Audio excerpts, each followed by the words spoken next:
नववर्षाचे स्वागत शांततेत व नवी विचारधारा घेऊन करावी यासाठी 31 डिसेंबर रोजी महाराष्ट्र अंधश्रद्धा निर्मूलन समिती पेण शाखेने दरवर्षीप्रमाणे द दारूचा नाही तर द दुधाचा अर्थात चला व्यसनाला बदनाम करूया या उपक्रमाचे आयोजन केले होते। तरुणांनी व्यसनापासून दूर राहावे असे या उपक्रमाचे उद्देश आहे। 31 डिसेंबर पासून नवतरुण व्यसन करायला सुरुवात करतो आणि मग पुढे व्यसनाधीन होतो, म्हणून 31 डिसेंबर हा दिवस व्यसनमुक्ती दिवस साजरा करूया असे देखील त्यांनी सांगितले। तसेच आजपासून दारू नको दूध पिया असे आवाहन करण्यात आले।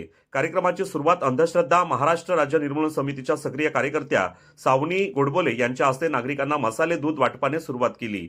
महाराष्ट्र अंधश्रद्धा निर्मूलन समिती रायगड जिल्हा कार्यकारी कार्याध्यक्ष संदेश गायकवाड यांनी ज्यांना दारू सोडायची आहे त्यांनी आमच्याशी संपर्क साधा आणि व्यसनापासून दूर राहून कुटुंब सुखी करा असं आवाहन केलं।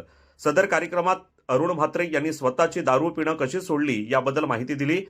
या कार्यक्रमाला प्राचार्य सतीश पोरे, एन.जे. पाटील, पेण शाखेचे अध्यक्ष नितीन निकम, डॉक्टर प्राध्यापक शेख, सूर्यकांत पाटील, आदेश पाटील, ॲडव्होकेट संकल्प गायकवाड, गीता भानुशाली, राजरत्न लोखंडे आणि रमाकांत घरत उपस्थित होते।